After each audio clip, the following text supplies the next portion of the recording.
Alright, so it's official, y'all. I've been ducked by the YTBC cop in Taiwan, or the coward in Taiwan. See, I offered him a chance to come on to my platform. We can just talk about boxing. We don't have to hurl insults or anything like that. But yet he cowers out. Ain't that something? By hurling an insulting video response towards me. So it's funny that he's in debate mode. But when I challenge him to come on to a boxing topic, he doesn't want to hear it. He doesn't want nothing to do with it. Cowardly. But anyways, let's just listen parts of what he had to say. Debating you, Dan, because of your negative fucking demeanor. Negative? You're cursing all the goddamn time. Oh, excuse me, guy. Don't mean to use your name in vain.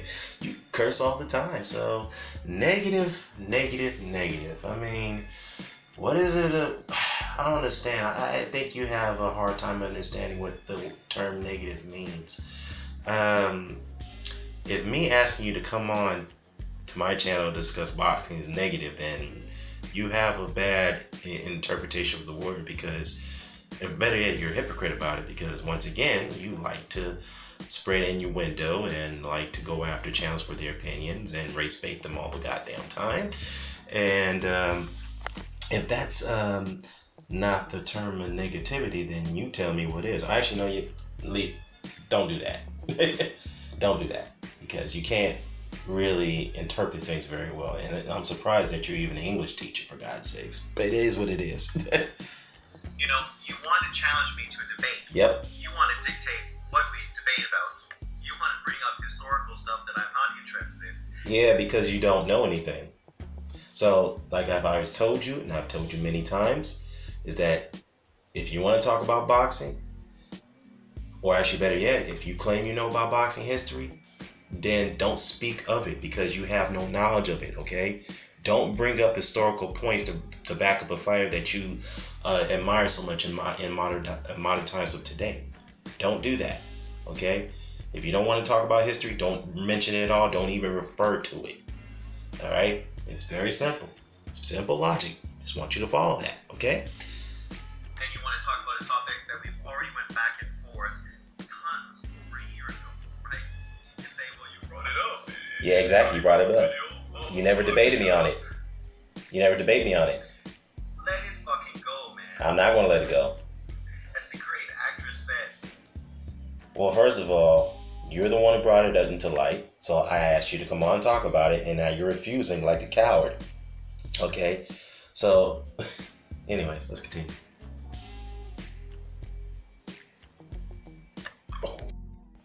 Oops, sorry guys. I'm going to keep it low for a second. But anyways, let me play this. Let it go. Let it go. This is my point. You know, you want to debate boxing. You want to give Evander Holyfield all the credit in the world for everything. Yep. And of course, you're going to twist that and give Pacquiao no credit for anything. Actually, I give him and credit. When I do the same thing you do, you're going to fucking say I'm disrespecting him and discrediting him. Yeah, you are. You did it in the opening video. I told you exactly what you're going to do. You did it, and I said what I would do and how you would respond. And you did exactly what I said you were going to do. Right? Now you're cowering out like I knew you were going to do. You're going to bitch out of the debate. All right, it's funny though, because you go after Quest X for bitching out a debate against you. But now you're bitching out against me because, oh, I knew you were going to do exactly what you do, so that's why I'm not going to debate you. Fucking coward. Man, please, don't do that. Don't have a double standard, but let's continue. I'm going to bring up Tony, and you're going to fucking cry and moan. I didn't cry and moan. Tony beat him. Tony is not a heavyweight. Yeah, it's funny. Evander Holyfield's not a heavyweight either. He is a career in natural cruiserweight. Huh? Well, he actually started his career at light heavyweight, by the way. So, Evander is not a natural heavyweight either, so what is your point? Now, if you want to talk about Tony being a middleweight, for God's sakes, well, Tony is not the only small guy who's moved up to heavyweight and won titles and beat heavyweights. We can go all the way back to the 1900s. Yeah, well, we're going to talk about history now. Now, Sam Langford. Sam Langford was a welterweight who moved all the way to heavyweight and knocked out a lot of heavyweights. Barbados Joe Wilcott, who was a career lightweight, who moved all the way up to heavyweight, knocked a lot of heavyweights out. Charlie Burley knocked out heavyweights. Ezzard Charles, career middleweight. Oh yeah, the great Ezzard Charles, a guy you didn't want to debate about with me and about him and Sugar Ray Leonard, a guy you had no knowledge of. Ezzard Charles was a career middleweight, right? Ezzard Charles has the distinction of being the greatest light heavyweights and the greatest heavyweight of all time, and he was a small guy. Ezzard Charles was fighting at 185 plus pounds in heavyweight fights, and he was a heavyweight champion of the world. Okay? So, just to say that Tony was a middleweight and Evander Holyfield lost to the guy should be a very shameful thing to do. You're totally incorrect on that, because James Toney was not an ordinary middleweight. No, he wasn't. Okay? So again, Harry Greb, the great Harry Greb that you refer to sometimes, was a career. Some say it was a natural small guy, natural welterweight, but he started his career middleweight. Obviously, he fought guys and beat heavyweights like Gene Tunney. Well, Gene Tunney was a light heavyweight, but still bigger guy. But the fact of the matter is that we've always had middleweights that moved up to beat heavyweights. Even Roy Jones, who started his career at 154, light middleweight, moved up to heavyweight and won a heavyweight title. So your point is not accurate too. In other words, you're trying to discredit James Toney's win against Evander Holyfield. Okay, but let's be fair though. Let's continue. Tony is a career middleweight, super middleweight. Yeah. Right? Beating Evander Holyfield. You want to say Evander was past his prime. Tyson was past his prime. Yeah, Tyson was past his prime, but you keep ignoring the fact that Tyson was a 26-1 favorite to win the fight. Tyson was incarcerated for 4 years in jail. Evander Holyfield was still fighting at the time that Tyson was incarcerated, and Evander during that time was in very tough fights against Riddick Bowe, very tough fights against Michael Moore and so forth, and he had to retire early due to a serious heart condition where he was told that he couldn't fight again. Okay? And when he came back, he took on a dangerous and prime Ray Mercer, a guy that nobody wanted to fight, including Riddick Bowe at one time didn't want to fight the guy. And Evander beat him. Then after that, he got into a third trilogy fight against Riddick Bowe. Tough fight. Knocked down Riddick Bowe for the first time anybody's ever done that to Bowe. But Bowe came back and knocked him down. And Evander at that time, when he gassed out of that fight, people questioned his heart condition. And due to that alone, after that fight, when he beat Bobby Ches, a guy that they thought he was supposed to blow away and knock out, he didn't knock him out, but stopped him, obviously. He stopped him, but he didn't knock him out. But the fact is, based off those factors alone, writers, observers, fans thought that Evander Holyfield had no chance of hell in winning that fight against Tyson. No chance at all. And in fact, that Evander beating Tyson was the most impactful thing, one of the most impactful things that people have seen in boxing history, because no one expected that to happen. You can say that, oh, I expect that to happen. No, bullshit. It doesn't change the fact that history says otherwise. Majority didn't expect that fight to go down the way it did. And no one expected Evander to compete the way he did against Tyson in the first fight and the second fight, if you want to count that. No one expected that to happen. And it shocked the hell out of me the way he bullied Tyson and he was able to beat him the way he did. Okay? So, I can say that Evander Holyfield has the biggest win of his career. The biggest win of his career on the main event stage. Manny Pacquiao failed at that. He's had many great wins, yes, but his biggest fight is against, and he failed at. That was against Floyd Mayweather. Oh yeah, you can talk about the IVs and all that, but the fact is that won't change the result. Floyd won the fight. He dominated Pacquiao. You're gonna have to live with that result, and that's the third time that Pacquiao's failed to become a unified champion. He's failed at that again 3 times. So. Now supposed to become a unified champion, and Evander has had won many unified titles. I'm something you didn't know, huh? Let's continue. Too, when he fought Evander Holyfield, but you don't want to discuss that. You want to act like the bums he was beating were fucking all great Hall of Famers. Let's see the bums. Let's see. Chakchai Sasako, bum, right? Okay. Madonna Sangarat, bum, right? What else have we got? Leo Lawada, bum, right? Who else? Sing Kon Chai, bum. Tal Macklin, bum. Sing Taro, bum. Who else we got here? Farber Rakam, bum. Satsukan Yasatov, bum. You know, Emmanuel Lazaro, well, decent, but okay, he wasn't a great fighter. So, yeah, if you want to talk about those, you want to talk about Vander Holyfield fighting bums, really? Really? Other than Brian Nielsen at the end of his career, or you can say Sherman Williams, who did Vander Holyfield fight that was a bum? Before his, after his 12 pro fight, other than those two guys. Okay. Yeah, John Medina. Forgot about him. And by the way, speaking of bums, did Vander Holyfield get knocked out by a bum? I don't recall that. Guess who did? Manny Pacquiao did. He got knocked out by 2 bums. One of them is in a world title fight. And that bum is Ristico Toriacampo. Yeah, you don't want people to know about that one, right? Yeah, Pacquiao got knocked out by that guy in the 3rd round. This guy was 11-4-5. He finished his career at 16-8-5. 16-8-5. He finished his career. But hey, Toriacampo could tell his kids, his grandchildren, whatever you want to name it, he could tell them that, hey, I beat a future Hall of Famer. And when he was in his best in his 11th pro fight, I beat him. I knocked him out. But no one wants to talk about that. You don't want to talk about that. But let's continue. Bum. And make it seem like Evander did something fucking great. He did. I mean, and then you're going to twist it and try to discredit Pacquiao in every turn. No, I didn't. It's just gonna be this kind of thing where there's just you pointing fingers, trying to make it sound like I'm being negative. Yeah. Whereas we're having a debate. So, of course, I'm going to put things in context. Evander never fucking beat an elite level fucking bigger heavyweight. Whoa, wait, hold up. Did he just say did I just heard what he just said? Let's go back and play that again.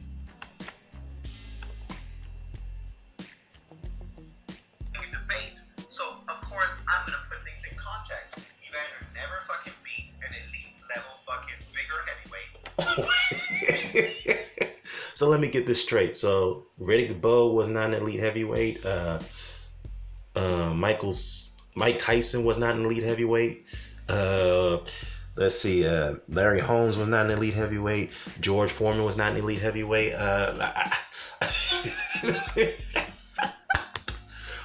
Is this guy actually serious? Wow. I know. People are gonna say, well, George Foreman was 42 years old and Vander beat him, and Larry Holmes was around 42 years old as well, or 43, whatever you want to call it. Okay, but the fact is that you guys keep missing is that George Foreman came back and beat Michael Moore. All right, at the age of 45, knocked him out, become the unified lineal champion. Okay, the guy, same Michael Moore who beat Evander Holyfield for those titles, right? A prime Michael Moore, right? And he went on to have successful defenses after that. Larry Holmes, yes, Larry Holmes beat Ray Mercer, a guy that people avoided, beating him in his prime. And Larry Holmes gave Oliver McCall the run for his money. Some people felt that Larry Holmes beat Oliver McCall, but it's not in the record books, but he gave him hell in that championship fight. So those guys were still elite, even when they were in their 40s. Mike Tyson was not elite? Oh, get the fuck out of here. Riddick Bowe? Yeah, you could say what you want about Riddick Bowe, but he was a damn good heavyweight. He was one of the best heavyweights at that time. And that's a fact.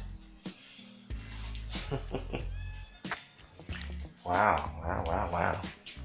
He just said that. Dude. But since you want to go there, what elite flyweight that Pacquiao beat when he was a lineal champion? What elite flyweight? Chachai Sasako maybe? But nobody knows who that guy is. But he was one of the best at that time. But could you consider him an elite fighter? No, I doubt that. Who did he beat at super bantamweight who was a elite fighter? Okay. Rhetorical question. None. So, if you're going to say Evander Holyfield didn't beat elite taller heavyweights, then it's fair to say that Pacquiao never beat an elite flyweight during his run as a flyweight champion. He never beat an elite super bantamweight champion.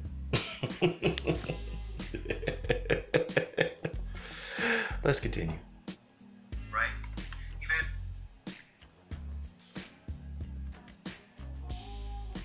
Holyfield beat a bunch of fucking guys in cruiserweight in a new division just formed that were fucking not great fighters. Let's see. Dwight Muhammad Qawi was not a great fighter. Carlos De Leon was not a good fighter. Asi Casio was not a good fighter. I mean, come on. Seriously? This dude has really lost his goddamn mind. I mean,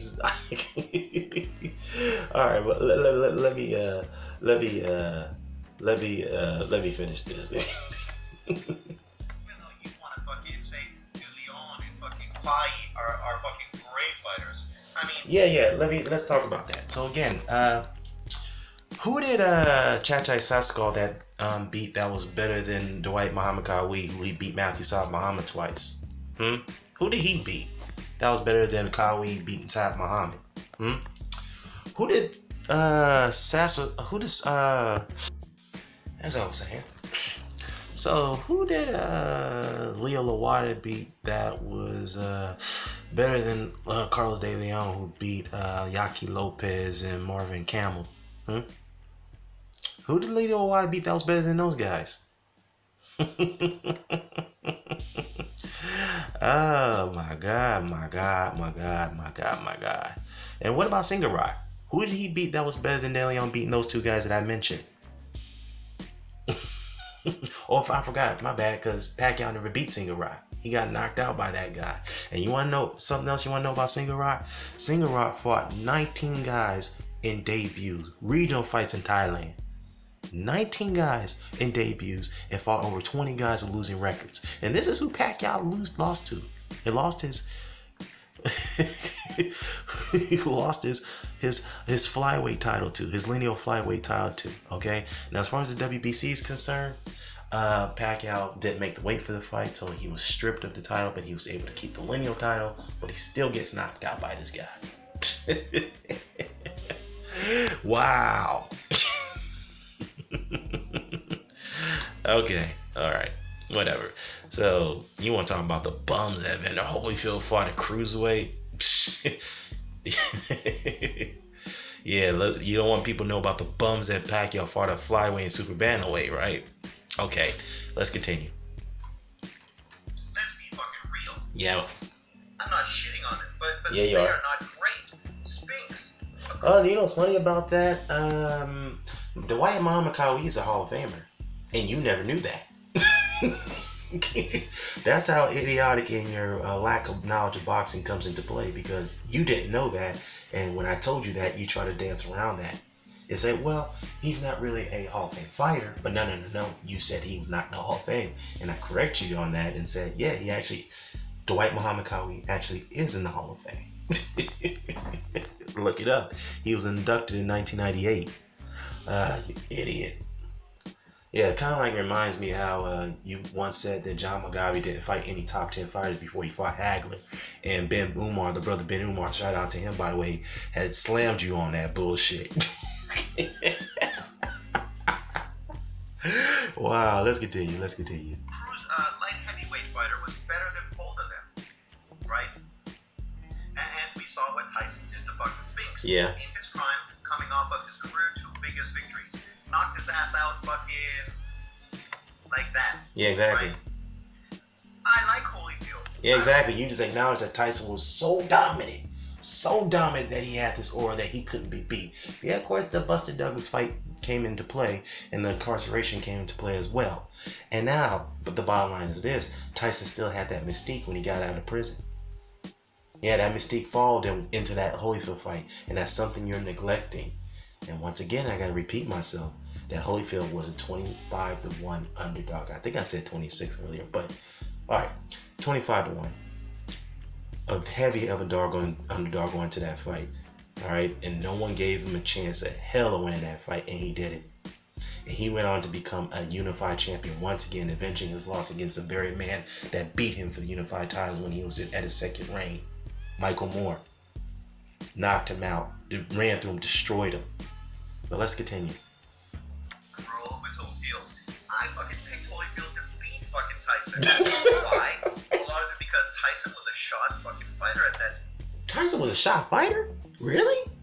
How was he shot? The only thing about Tyson that was shot was kind of mentally. He wasn't physically shot. No. He was not shot at all from a physical standpoint. He was still there. But of course, Tyson's always been occupied with his personal issues in his life rather than, he let that affect his in-ring performances. But not saying this affected his in-ring performance against Holyfield. But the fact is, you didn't know the whole story behind Tyson and Holyfield. They had a history way before their fight even came about. And this is a story I told many times. This is something you did not know. Tyson and Holyfield's history goes all the way back to 1984 or 1983 when Tyson was fighting, in the junior, they were both amateurs at the time. They spent a lot of time together, with the same trainers. They made up, they came across the same people at the time during their amateur days. The story goes back to where Tyson and Holyfield was a small light heavyweight, okay? And Tyson was the heavyweight. When they had their sparring wars, Holyfield always got the best of Tyson. He was the only man to take Tyson out of his element at that time. And the pool table story comes up when Tyson was punking all the other fighters at the pool table for the cubicle sticks. He was bullying them. Then Evander Holyfield came along and he told Tyson, this is only from paraphrasing, that I want to see you kick me off this pool table. Let me see how tough you are. So they both glared at each other, and Vander had this mean glare that was so intimidating. Most fighters didn't know if he was actually serious or he was actually just being him, And, Pernell Whitaker could attest to that story. But anyways, so Tyson went to, got his cubicle, put it in front of Vander's face. And Vander went to get his cubicle, and he dared him to kick him off this pool table. And then Tyson just threw his pool table stick out of anger on the table, and he walked off, and he was mad. Because he knew he couldn't get it to Evander Holyfield's head. And Evander Holyfield got to him psychologically. So their history goes way back and goes back to the sparring days where Holyfield always got the best of Tyson in sparring. And we saw that was, the result of that in that fight. Okay, so Tyson was not a shot fighter. I don't know what the fuck you talking about. He may have been a little bit shot from a psychological standpoint. That was always there. But as far as his physical standpoint being shot, no, he was not. So get the fuck out of here. Right? Mentally, he was not in it. You can't say mentally fucking Evander was out of it because mentally Evander was never out of anything. You idiot. Evander Holyfield had a serious heart condition, you dumb fuck. He was people thought he was physically shot the way he performed in his last few fights. Okay, you can tell that he was not in the best condition when it came to his stamina. All right, the dude was been in the tough freaking fights before that Tyson fight came about. All right, so sit there. Don't do that. Don't do that. All right. First of all, if you want to go there, how about Pacquiao beating up on a goddamn way past prime and Marco Antonio Barrera? Let's talk about that, huh? Way shot. Yeah, that guy was totally shot. But yeah, Pacquiao still gets credit for that win. Why? Because Pacquiao was the underdog. He was a 4-1 underdog. And yeah, you got to give him credit for that. But I can also, again, many can argue that Barrera was shot when Pacquiao fought him the first time. And what about Oscar De La Hoya? Way past his best. Way past his best. And you can say Oscar De La Hoya was kind of shot because he was knocked out before that fight, right? Oscar De La Hoya came down 100 from 154 to 147 pounds. He haven't fought in that weight class for 8 years prior to that Pacquiao fight. And Pacquiao jumped up 2 weight classes. But hey, still give Pacquiao credit for that. Why? Because he was an underdog. So if you want to go there, I can say, well, you know what? I knew Pacquiao was going to beat Oscar De La Hoya because Oscar De La Hoya was a bigger man. But guess what? He was shot. He was shot going into that fight, just like Marco Antonio Barrera, who was shot going into that first Pacquiao fight. So if you want to play that game, we can definitely do that too. I can do that as well. So let's continue. He was a much stronger mental fighter than fucking Tyson was. But of course, that has nothing to do with the debate determining who has done more, who should be ranked higher out of Evander Holyfield and Manny Pacquiao. Pacquiao fought more Hall of Fame fighters. No, he didn't. You're talking about the only Hall of Fame fighters he did beat was Marco Antonio Barrera and Oscar De La Hoya. Now, if you're talking about Eric Morales, he might get in this year. You can count that, but not as of now. As it stands, he's not a Hall of Fame fighter. Who else is there? You can probably count later down the road. Miguel Cotto, Shane Mosley, and who else? Well, Tim Bradley, Ricky Hatton is up in the air. But other than that, that brings the total to, well, that's up in the air. But if you want to talk about the definites, Eric Morales, Juan Mario Marquez, I forgot about him. So that makes it 4 total right there. And Miguel Cotto. So that's 5. But guess what? Those 3 guys are not in the Hall of Fame yet. Evander Holyfield got 5 Hall of Famers on his resume. Pacquiao's only got 2. So what the hell are you talking about? What are you talking about? I'm not sure if your logic is not there or your common sense is not there. Obviously, the brain cells are depleting, so it's not. So, yeah. He won more multiple division championships. Yeah, let's talk about that. 8 division championships. You won 8 division titles. That's great. But let's sum that all together, right? You know the weight disparity between 112 to 154, even though he fought at a catch weight, even though, let's say 150, right? Because that was the actual weight that he fought at rather than the full 154 limit. That was the highest weight he fought at.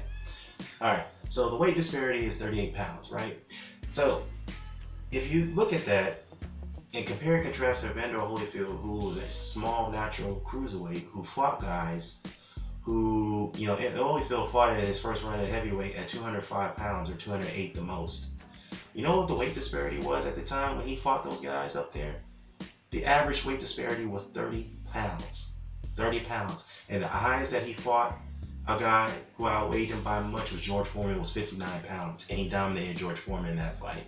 So you're telling me that what Pacquiao did at 8 different weight classes, which is great, but the weight disparity is only 38 pounds compared to Holyfield, who fought guys at average of 32 or 30 pounds, as I say, and the highest that he fought a guy at was 59 pounds over him, or actually better yet, Nikolai Volkov outweighed him by 100 pounds. So I know that doesn't mean much, but the fact is, well, it may not mean nothing to you, but the fact is Evander Holyfield fought in a situation where he was outgunned, he was outgunned by length, he was outgunned by power, he was outgunned by reach, height, you name it, but he found a way to win those fights.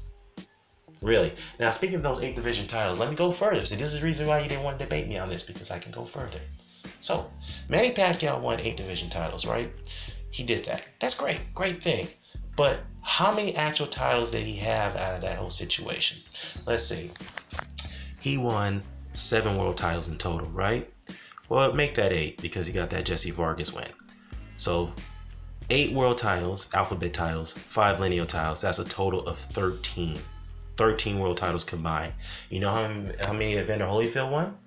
Let's take a look. Evander Holyfield won 8 alphabet titles, 1 lineal title, and let me see. Actually, no. Yeah, 11. Let me take that back. Evander Holyfield won 11 world titles, alphabet titles, 3 at cruiserweight, 8 at heavyweight, 1 lineal cruiserweight title, 2-time lineal champion. You know what the number is? 14. Evander Holyfield won 14 world titles combined compared to Pacquiao's 13. And he did that in 2 weight classes. 2 weight classes. It took Manny Pacquiao 8 weight classes to win 13 world titles. Hey, again, it's a great thing that Pacquiao did what he did, because that's something that's kind of unheard of at this point, especially in the modern time of boxing. But the fact is, if you want to sum it up correctly, Pacquiao won less world titles than Evander Holyfield. Evander Holyfield only competed in 2 weight classes. That's the truth, and you didn't want me to bring that out. This is the reason why you didn't want to debate me again. So let's continue. He has been in with bigger and better fighters and beat them. Yeah, let's talk about that. Let's see, bigger and better fighters. So you're saying that Manny Pacquiao fighting Juan Manuel Marquez at a catchweight at welterweight, which makes no sense. Okay, that's great to your standards. Fought a Drain Oscar De La Hoya. That's great. That's okay to your standards. Fought a Miguel Cotto, who's not only had to agree to a catchweight, but also to a same-day weigh-in. That's okay, right? Antonio Margarito. Not many people consider him as great, but fought him at a catchweight for the light middleweight title that he didn't defend. Yeah, okay. All right, and fought, who else at a catchweight? Chris Algieri, not a great fighter. Okay, fought him at a catchweight. So, and Joshua Clottey. Fought him at a catchweight. Not a great fighter, but a good fighter, but not a great fighter. So, okay, so that's a total of 6 world title fights at catchweight. 6 of them. And you give Manny Pacquiao full credit for that. It's funny you do that because you never answer this question. I'm going to drift off a little bit here because you give Andre Ward such a hard time for fighting Chad Dawson, who was drained. But you give Pacquiao full credit for draining a lot of guys in his world title fights at welterweight and that one world title fight at light middleweight against Antonio Margarito. You give him full credit for that. Wow. Okay. But to be fair though, let's see. His greatest wins without doing a catchweight. Let's see. Shane Mosley, who's way past his best, who's past his prime, way past it. Who else? Who else? Juan Manuel Marquez, the third fight, that was controversial. Many people thought he lost that fight. I thought he lost it, but hey, he got the win. That it is what it is. But got knocked out by Marquez in the fourth fight. Beat Bradley. Okay, beat him twice. Give him that. Rios, he was not even a natural welterweight. So let's scratch that off. Okay. Algieri, not a natural welterweight either, but fought him at a catchweight. My bad. I already mentioned that. So Jesse Vargas. Okay. Jesse Vargas is not a great fighter. We all know that. He's not a great fighter. And he's an okay fighter. He's a decent fighter, but he's not a great fighter. So basically, Manny Pacquiao. So let's see. The only time that he's lost in his big fights at the full weight was to Tim Bradley, the first fight. Of course, a Marquez knockout. And once again, Floyd Mayweather. Jeff Horn. Yeah, the novice Jeff Horn. So Manny Pacquiao had to win his biggest fights at a catchweight advantage, but you give him full credit for that. Exactly when and what time did Evander Holyfield ever had to ask for a catchweight to drain guys to get an advantage in his big fights at heavyweight or even at cruiserweight, by that matter? Rhetorical question. It never happened. It never happened. Let's continue. Not lost to them. The biggest wins that Evander had, was it old Tyson at heavyweight? Yeah. And who? Yeah, that Tyson who was a 25-1 favorite to win. But anyway, let's skip to that. The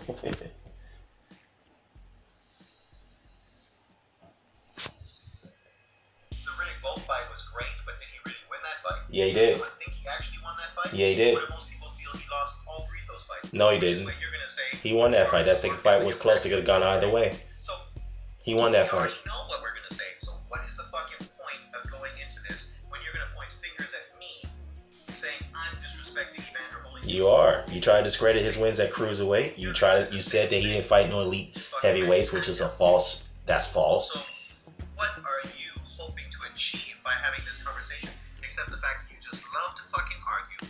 No, I was hoping to have an honest boxing discussion. That's all I wanted you to do, since you complain a lot about people not talking about boxing rather than injecting race into the boxing narrative. So I wanted to put that to the test. I wanted to see if you're actually going to be up for it, but you didn't do it.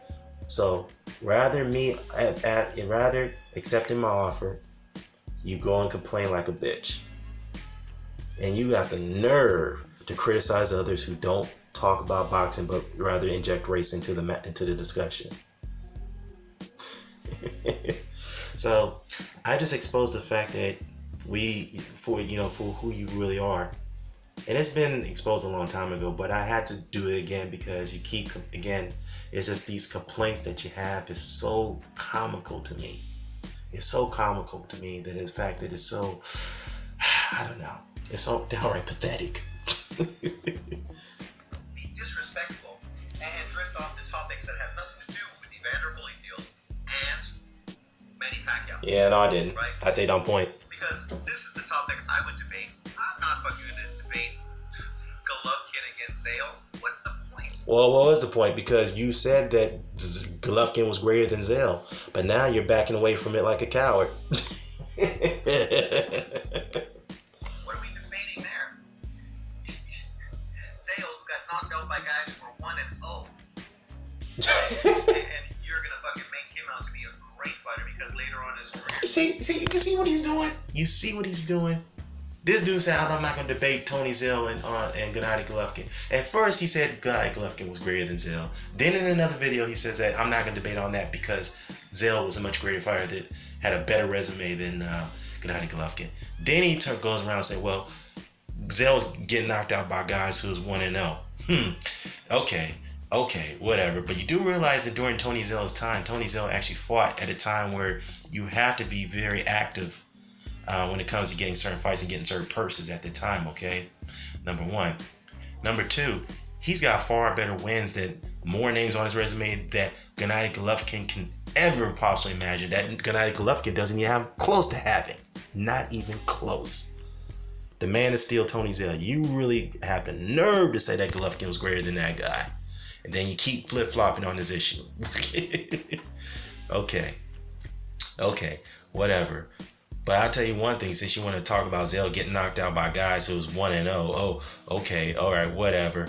But did Tony Zell start his career by fighting a guy who was 4-123?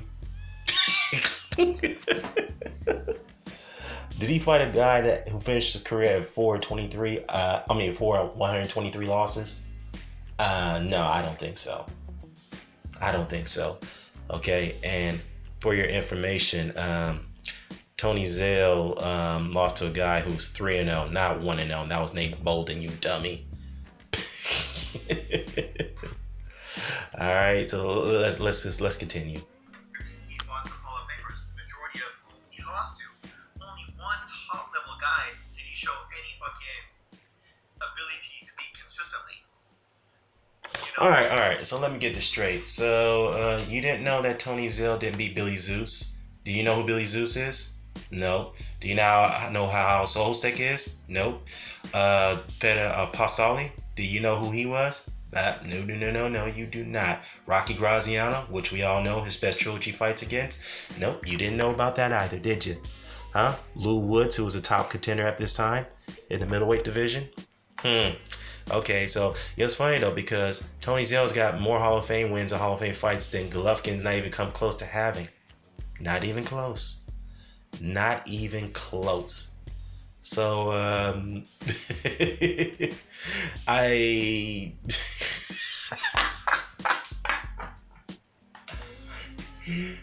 yeah. And better yet, what about Georgie Abrams, huh? Did you know anything about him? Nah, you didn't know about Georgie Abrams either, did you? Did ya? No. So, who does, again, back to the resume argument. Who did Matthew Macklin beat that was better than Tony Zell's win over Georgie Abrams? Who did Norito Shida beat that was better than Tony Zell beating Billy Zeus? Graziano? Al Hostek? I can go on and on and on. No. You can't do it. Lou Woods? Nope. You can't name him. But let's continue. I stand by my point. I don't need to debate it. It's my opinion. Yeah, of course. You're gonna get crushed, and I'm crushing you right now. Gennady Golovkin would fucking beat, knock out Tony Zell. Does that take away from what Tony Zell did in his era? No, it doesn't. He was a great fighter in his era. Why do I want to debate it? Of course not, because you're gonna get smoked by me. That's why you're running away like a coward. Not interested in fucking Tony Zell at all.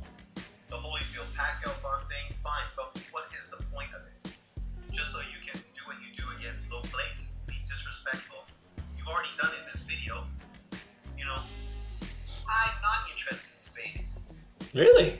I'm not even interested in debating fucking Quest X about that. Lying bitch. First of all, you were going after Quest X for ducking you for debate, and you was all going gun-ho talking about, I'm ready to debate. This dude ran away from me like a bitch, blah, blah, blah. But here you are running away from me like a bitch, as you've always done. Coming up with all kind of fucking excuses, condescending remarks towards me, saying I don't need to debate you. There's no point. Bullshit. If you want to have a boxing discussion, we can have it. And I gave you the opportunity to do it, and you're turning it down. Wow. Sad. That fucking topic, because basically Boxing Librarian did it for me already in his video by fucking ripping the shit out of that guy. So I don't even need to debate. That guy's been exposed Yeah. I don't fucking want to debate anybody because I don't give a fuck about debates. Yeah, you do. Yeah, you do. You gave a fuck about that Quest Expert debate about race, but now all of a sudden you running away having a double standard. You're a two-faced. I don't get you. You're kind of like yin and yang. One time you say one thing, and then the next thing you know, you go back and turn around and say, "Well, I didn't say this, I didn't do that," but yet you get caught red-handed by your initial statements by contradicting yourself all the goddamn time, which even some of your supporters called you out on. Wow, contradictions, man. Jesus, you're such a master at this, aren't you? The debates were very big, and before I was hated by all the black channels, or there you go on the race talk again. A large number of black channels on YouTube, and a few. All right, I'm not gonna play this. Let me see. For that bullshit. You knew how old Davis Charles was? Actually, no. Let me see. That has nothing to do with anything. The point was, Evander Holyfield was a kid fighting basically as a pro when everyone else was fighting as an amateur. Why? Because he needed to survive. And you guys are gonna take. I wasn't talking about Evander Holyfield, you dummy. I was talking about Ezra Charles.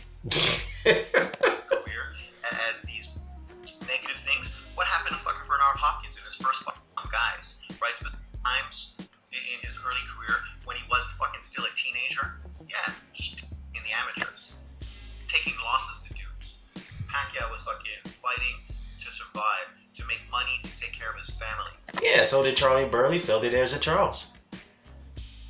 Yeah, you didn't know that about the Black Murderers Roll members, right? All those guys did that same thing. They all fought to survive, to feed their families, because back then the boxing purses were not as big, it was not as substantial like it is today, where guys can afford to take one fight a year and make $2, $3, $4 million and call it a whole year of activity. Back then you had to be very active to survive. Yeah, some of those guys fought back then. They fought try to strive for greatness. I get that, but the norm was that if you wanted to make it, you had to fight consistently. That's how the climate was back then. You dumbass. Right? Did he lose early on 2 times in his early career when he was fucking still a teenager? Yeah. Yeah, exactly. But Ezra Charles fought Charlie Burley when he was a teenager and beat him. Mike Tyson was 20 years old, became a world champion. And before the age of 21, he became the undisputed heavyweight champion of the world. Yeah, so Pacquiao losing to Tico Toriacampo, yeah, that's bad. It's terrible. But the fact is, I'll give Pacquiao credit for this, he was able to rebound from that loss. Every great fighter rebounds from losses. Yeah, I mean, the only thing you can say is that he never avenged it. So it is what it is. But why would I hate on him for that? Just like I won't hate on him for losing to Floyd Mayweather. Just like I won't hate on him for getting knocked out by Marquez. Just like I won't hate on Evander Holyfield for losing to fucking James Toney. Yeah. James Toney he's a G, man. That dude, he's like fucking Durant, just a bigger, fatter version. But 2 dudes that could actually, they could fight.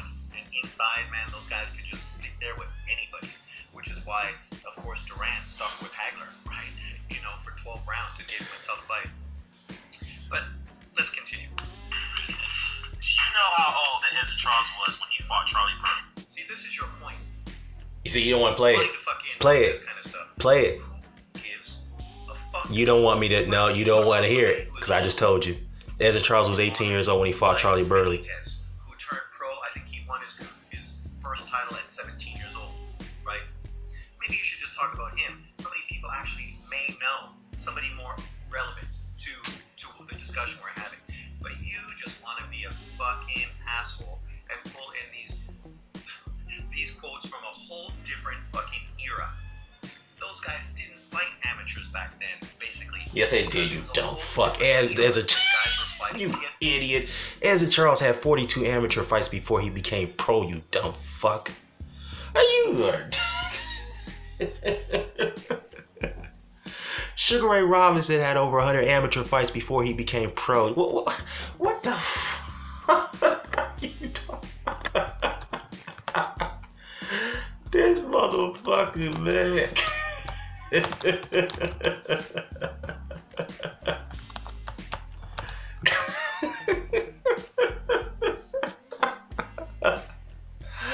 Oh shit.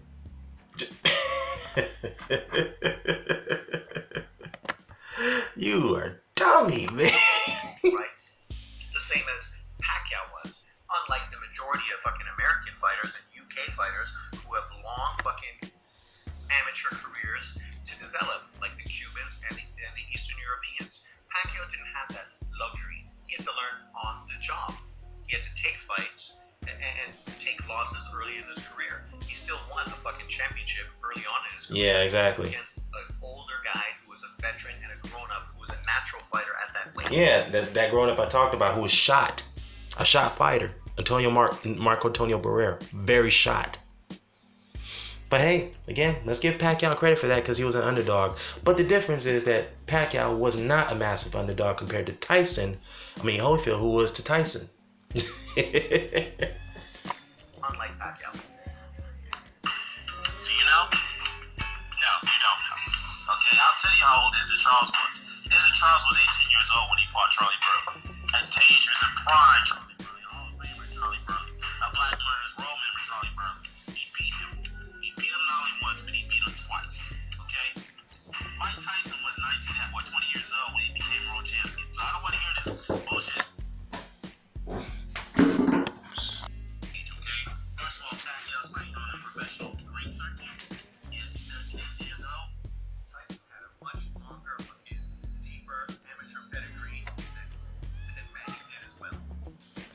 I wasn't talking about Tyson. Where are you talking about? Where are you going with this? Tyson had an amateur career that was just as long as Manny Pacquiao. It wasn't that long. It was not that short, but it was pretty short compared to Pacquiao. So come on, it wasn't that long of a career, amateur career either. What, he lost to a guy who did nothing in his career. Who finished his career was 69 and 5 or something like that, around that range. So lose to a guy like that is much more pitiful than, Bale lost to fucking guys with losing records, went on to do fucking nothing. He lost to many guys. Where are you getting Tony Zell from? I mean, I don't stay on topic, bro. We're not talking about Tony Zell right now.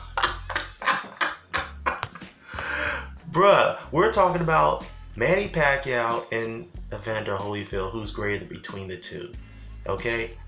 First of all, you didn't say that Manny Pacquiao is greater than Tony Zell. I mean, if you want to talk about that, that's a different discussion, okay? So, what is this dude? Oh my God, man. This is so funny to me. It's funny to me because now he's researching Tony Zell all of a sudden. He went through his box rec and trying to nitpick everything. He made a factual error that Tony Zell didn't lose to a guy who was 1-0 to start with. All right. Oh my goodness. And well, actually, you know what? He's right. He did. My bad. He lost to a guy who was 1-0. Yeah. Made a mistake. My bad. I'll give you credit for that. Dave Clark. All right. I'll give you that. All right. So let's go ahead. I don't know where you're getting Tony Zell from. Fucking had more losses than they had wins. Right? So what are you talking about? That's why you can't pull out this fucking excuse. Because, it's the same thing I showed with fucking Monzon. Whenever you go to these full guys, they fought a bunch of bums. Dudes that never accomplished anything. There you go, attacking Monzon again. Yeah, you keep saying you're not attacking these guys' resume, but you nitpicked every single opponent that Monzon fought. Okay, I could do that to Gennady Golovkin. Okay, let's look at his title run at middleweight. It was regular title run, which was not even a. He's not the actual champion, WBA champion, okay? As a boxing librarian had did best, okay? So you give Golovkin credits against his wins against Milton Tapia, Milton Nunez. So basically, who did those two guys beat that was better than Benny Briscoe, who beat Eddie Mustafa Muhammad? Benny Briscoe, who was a very feared middleweight at the time, who was a top 10 rated middleweight for many years. Who did those two guys beat that was better than what Briscoe did to Eddie Mustafa Muhammad? Anyways, yeah, he trying to discredit Monzon. Right? But you're like crapping on a modern day era fighter who took a loss early in his career when he was still a teenager. Yeah. Right? Exactly. It's pitiful that Holyfield losing to Lewis and Tony. Lewis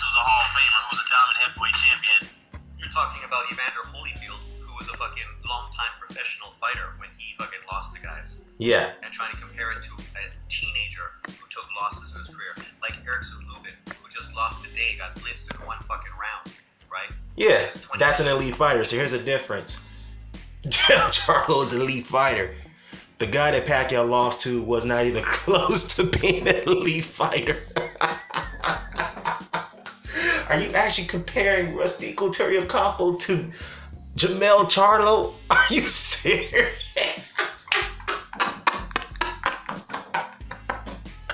Oh my shit, this is comical. This is so comical. This is comical. Again, I made an error on that Tony Zell. I'll give you credit for that. He did lose to a guy 1-0. I have to mention that again, but oh, this shit is funny. Was older than Pacquiao was when he was fighting for championships and getting knocked out twice early in his career. Yeah. Right? That's my point. That's why I don't want to have a debate with you. Yeah, you don't, because you're getting screwed. You're getting really creamed right here, bro. You're not doing well. Even if you're doing this video response, if you call this a debate, you're not doing well at all. You're not. You fucking point to these two things, ignore the truth and the facts, and just use this to try to fucking take away from Manny Pacquiao. No, I told the truth about Pacquiao. Honest and truthful. I did. You need to pull out a historical fucking reference that means nothing to fucking 95% of people on YouTube. Okay, yes it does. So let's see. Vander Holyfield's a 3-time unified champion. He's a 2-time undisputed champion. The only 3-time heavyweight champion in history. Or unified heavyweight champion, I should say, in history, right? Cleaned out the cruiserweight division. Was the first undisputed champion in that division. Had beaten 17 world champions. What else is there? He's won a total of 14 titles, world titles combined with lineal titles. Beat 5 Hall of Famers. Let's see, Manny Pacquiao has beaten 2 Hall of Famers, only won 13, well, he's won 13 world titles with the lineal titles combined, 8 divisions yet. He's had 6 wins at titles at catchweights, no unified titles, which means no undisputed titles. He's never cleaned out a division. He's voided many guys. So, yeah, that's an historical fact. That's an historical fact. All right, and Evander Holyfield has fought against odds time and time again. Manny Pacquiao has done it to some degree. I'll give him credit for that. But he had to disadvantage guys by dragging them down in weight or catch weighting them just to get an advantage in fights. And yet you give him credit for that. Well, Evander Holyfield didn't have that luxury to do that at cruiserweight or even at heavyweight.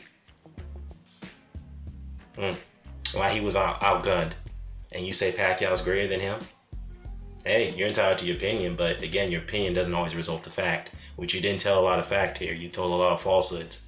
Well, some falsehoods. And Jay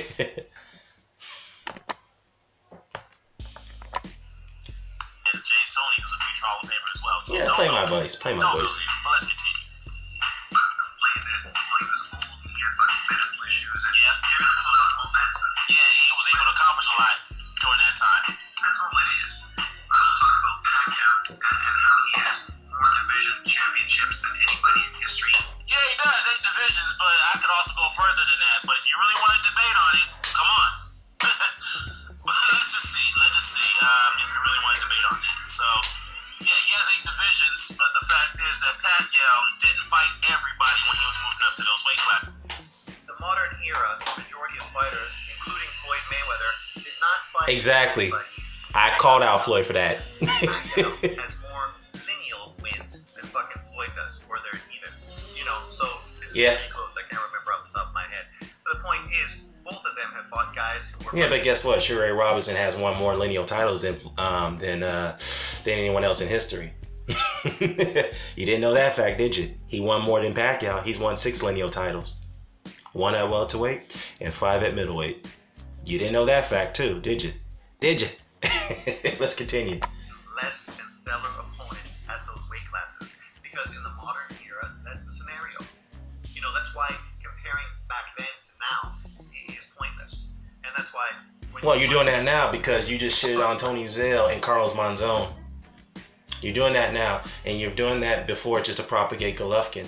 Yeah, you remember that epic failure resume breakdown that you did? That real resume breakdown, Triple G, that Librarian had blasted you for? It was funny though, ever since Librarian's been doing those Golovkin videos on middleweight comparisons, those actually are very good educational videos. You've been running away from that. You haven't been responding to that. Interesting. Interesting. Go ahead, let's continue. About Evander fighting every monster in the book. He was. He fought great guys. He did. Great resume. He did great things. No doubt. And I will give him full respect and props for what he accomplished. Unlike you, who already showed that for you, this is more of an opportunity to be a No, Floyd I give Mayweather. Pacquiao full respect. I give him I give him credit for what he's done, okay? But the fact is, just like you're critiquing Evander Holyfield, I have every right to critique Manny Pacquiao. So it's fair. It's fair game, bro. And if you don't like that, then tough shit. That's the way it is. So again, I gave you the opportunity to come on my platform to just talk strictly boxing. Has nothing to do with race. I invited you to come on, and you punked out. So if you're gonna get on Quest X for punking out a debate against you, then I'm gonna punk. Then you punked out against me once again, like the 10th or 11th, 12th time you punked out against me. Their fanboy and use this as an opportunity to shit all over Pacquiao and be unfair in your breakdowns, right? And then you're going to use every opportunity to talk about historical references, which don't apply because the eras are fucking different. You can't apply old style eras when there was one champion compared to now. Yeah, you can. You do that now. You've done that all the time. You know, this is the era we're in, so we need to focus on what guys are doing now, not compared to what guys did before. Wait a minute. Again, you keep repeating this ritual. Don't talk about the guys from the old era and compare them to today's era. You've done that many times by going after Hopkins, going after Hagler, going after Monzon, and now you're going after Zale's resume to propagate Golovkin. That's what you're doing. And you're not mentioning Golovkin's name in here, but the fact is because you don't want to seem like that, oh, I'm not comparing, I'm just going after what he did in his career. No. You previously said that Golovkin was greater than Tony Zale. But you only mentioned him once because you said that Golovkin was going to knock him out. But yet, you're still trying to propagate Golovkin over Tony Zale, which is pathetic. A pathetic attempt by going after him, saying that he lost to a guy that was 1-0. Okay, yeah, that's fine. You're going to take losses against guys that you don't expect against nobody guys. Yeah, so Manny Pacquiao lost to a guy who was 11-5-3. So it's better than Tony Zale losing to a guy who was 1-0 than a guy who was 11-5 and 11-4-3. All right, okay, let's continue. They had a whole different scenario, right? Because if they were today, they would be doing the same fucking thing these guys are doing, right? And vice versa. If those guys were fighting then they would have been doing the same thing those guys were doing, right? So let's just be honest. This is why debating you is just pointless. It's just going to be fucking argumentative. You trying to fucking talk over me, bringing in historical facts. Yep. That are not You don't want to even hear it. the topic at hand. And you No. When I bring up historical facts, you don't like it because it's going to debunk your point. That's the reason why you don't like when I bring up historical facts, okay? When you debate someone, you have to go back to references to keep the argument to stay on point. I always do, okay? You don't like it. Just like the other people, some guys like Low Place don't like it either. Because the reason why both of you don't like it is because you know damn well that history will definitely run against your narratives and your agenda. And the fact is that both of you, and I've said this many times, both of you just lack the knowledge of boxing history. That's the way it is. And to be fair to Low Place, he actually knows a little bit more than you. He knows more than you. All right. So, let's continue. I'm crapping on Evander when you do crap all over fucking Manny. You know, the point is, boxing pundits are split on who is ranked higher. Yeah. That's the truth. That is true. I'm telling you that both of them are both considered. Exactly. So again, you have your opinion, I have mine. So again, your opinion doesn't result to facts. So I want you to come on to my channel, and then you tell the world, you tell the people, convince everyone that you believe that Manny Pacquiao is greater than Evander Holyfield. You do that in the debate, but you won't do it. Again, because you know you're gonna get crushed.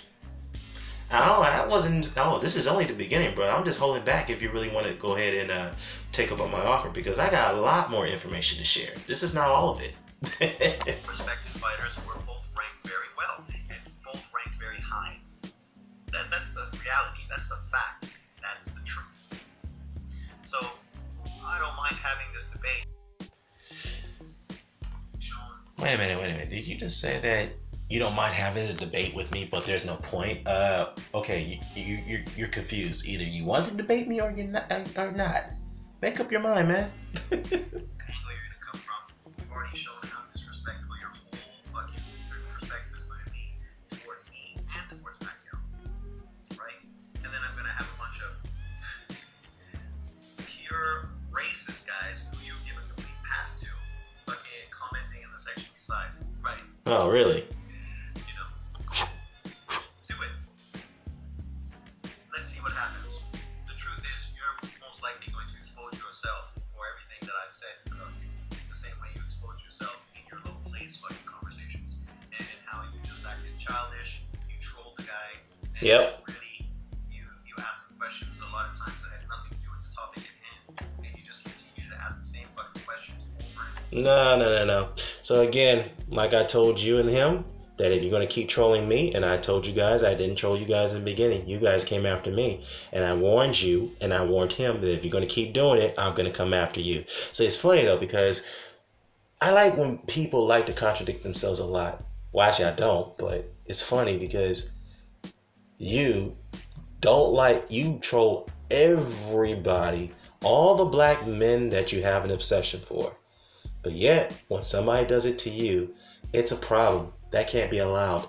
So my advice to you, hypocrite, coward, if you don't want to be trolled, and Low Place too, since you keep bringing him up, if you guys don't want to be trolled, then stop trolling the hell out of everyone else. But to be fair to him, he hasn't been trolling people lately. I'll give him credit for that. But unless Adonis Stevenson's name comes up, that's when he starts trolling again. Or Badu Jack. So other than that, yeah. The fact is you expose yourself more for being a hypocrite. All right. As always, you expose yourself for being a coward, and you expose yourself for being, once again, not knowing not knowing boxing history as you claim you did. Just like you fatally exposed yourself when you said you claimed you knew about Ezra Charles's career. I asked you on the spot one time, name some of his opponents that he beat. You couldn't do it. I asked you about Sugar Ray Robinson. You couldn't do that either. Credit to the librarian. You couldn't do that either. So, yeah. Yeah, you talking about me exposing myself? Boy, you're way out of your league. And it's funny though, then you know that. And this is the only way you can combat against me is doing video responses. You can't talk to me live because you're way out of your element. You know that. Like a coward that you are. But that's all I gotta say about this. Alright. Once again, I've been ducked. I've been ducked. What is it that you said about Quest X? Oh yeah, you can't run. You can run, but you can't hide. Yep, you can run away from me as far as you want to, but you certainly can't hide from me. Anyways, I'm out.